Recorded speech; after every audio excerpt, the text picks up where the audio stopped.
जय किसान नर्सरीमा तपाईलाई स्वागत छ। के तपाई विश्वास गर्न सक्नुहुन्छ भान्सामा पाइने केही सामान्य सामग्रीहरूले बोगिनभिलियामा जरा अत्यन्त छिटो उमार्न सक्छन्? आँखा झिम्क्याउन नपाउँदै नयाँ जराहरू देखिन थाल्छन्। रोचक लाग्यो हैन? त्यसैले भिडियो अन्त्यसम्म हेर्नुहोस्।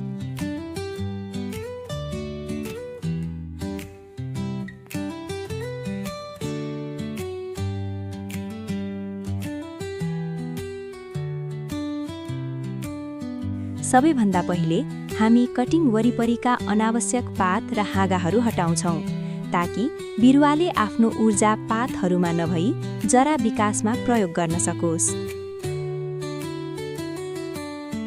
एउटा कुरा सोधौँ, तपाईँ यो भिडियो कुन देशबाट हेर्दै हुनुहुन्छ? कमेन्टमा लेखेर हामीलाई बताउनुहोस् ताकि हामी एकअर्कासँग चिनजान गर्न सकौँ। यदि तपाईँ नयाँ हुनुहुन्छ भने यस्ता थप रोचक जानकारी नछुटाउन च्यानल सब्स्क्राइब गर्न नबिर्सनुहोस्।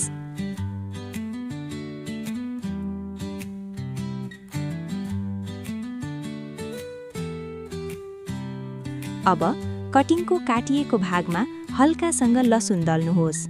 लसुनमा प्राकृतिक एन्टिब्याक्टेरियल गुण हुन्छ जसले जरा कुहिने समस्या रोक्न मद्दत गर्छ।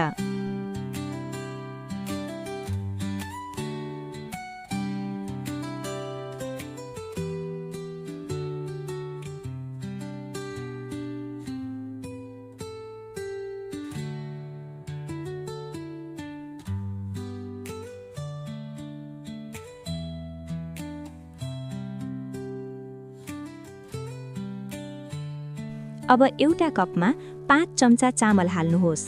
चामलले हल्का पोषणयुक्त वातावरण बनाउँछ जसले नयाँ जरालाई सहयोग गर्छ।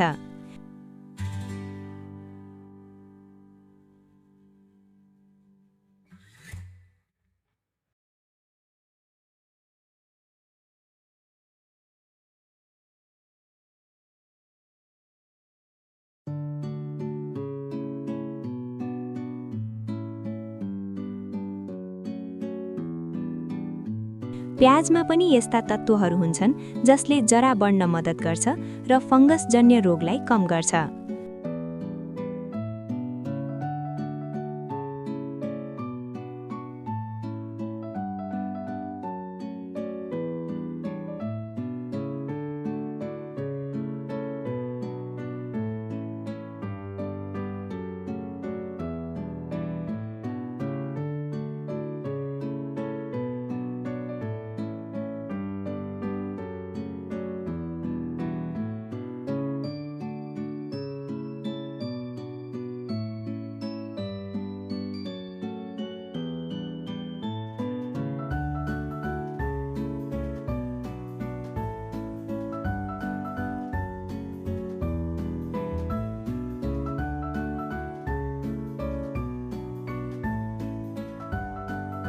अब यसमा करिब 50 मिलिलिटर पानी थप्नुहोस्, राम्ररी चलाउनुहोस् र 15 मिनेटसम्म भिज्न दिनुहोस्।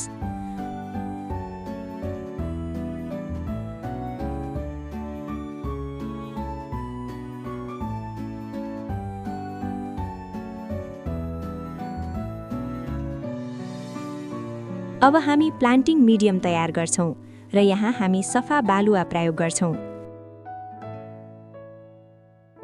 बालुवाले पानी छिटो निकास गर्छ जसले पानी जमेर बस्ने समस्या हटाउँछ।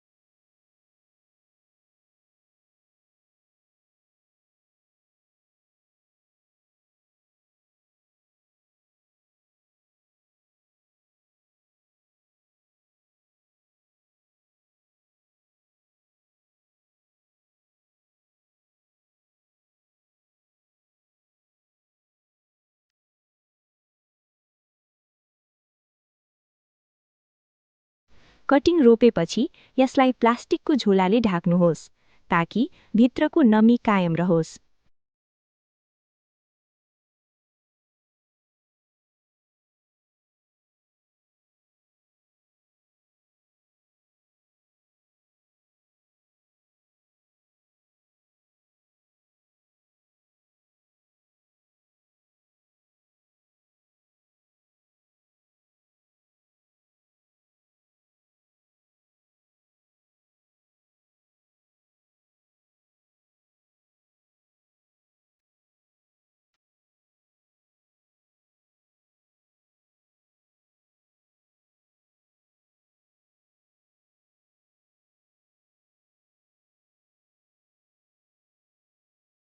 पाँच दिनपछि तपाईले प्लास्टिकभित्र पानीका थोपा देख्नुहुनेछ।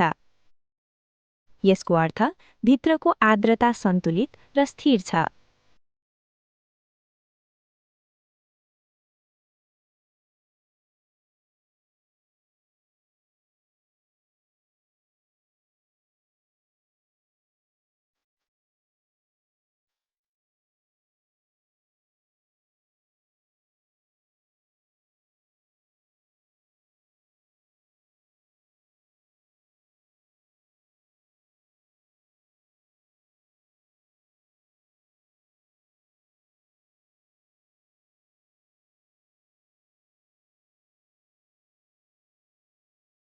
अब हेर्नुहोस्, नयाँ जराहरू निस्कन थालेका छन्।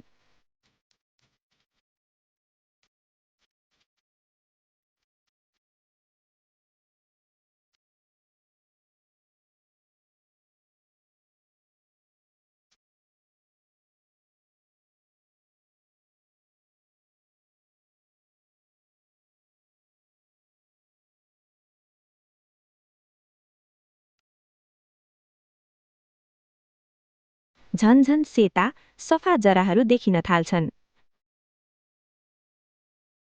यो सङ्केत हो कि कटिङ सफलतापूर्वक जमिसकेको छ।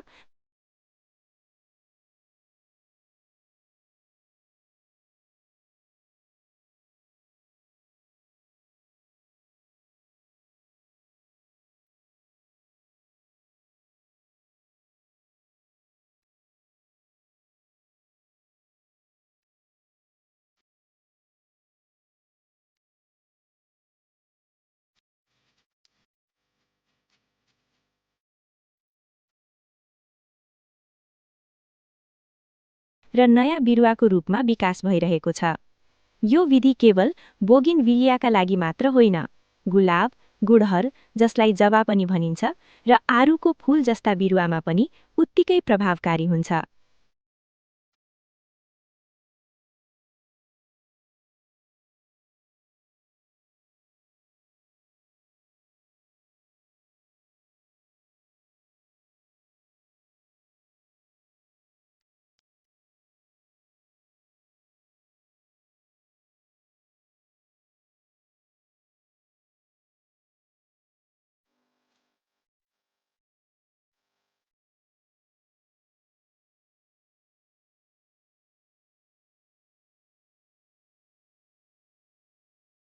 अर्को कुरा, नारिवलको रेसा, कोकोनट फाइबर नमी कायम राख्न निकै राम्रो हुन्छ। यसले जरामा पर्याप्त हावा पुग्न दिन्छ र बिरुवालाई सुरुवाती अवस्थामा सन्तुलित रूपमा बढ्न मद्दत गर्छ।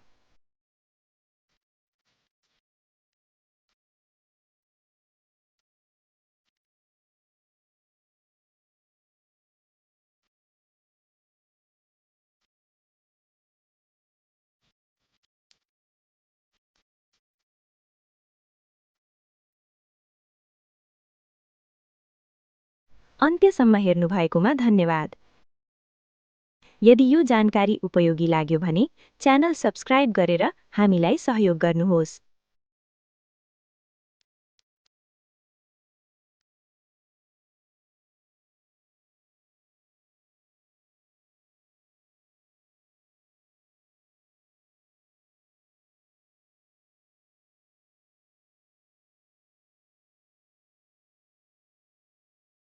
अर्को भिडियोमा अझ रोचक जानकारीसहित भेटौँला। धन्यवाद, नमस्कार।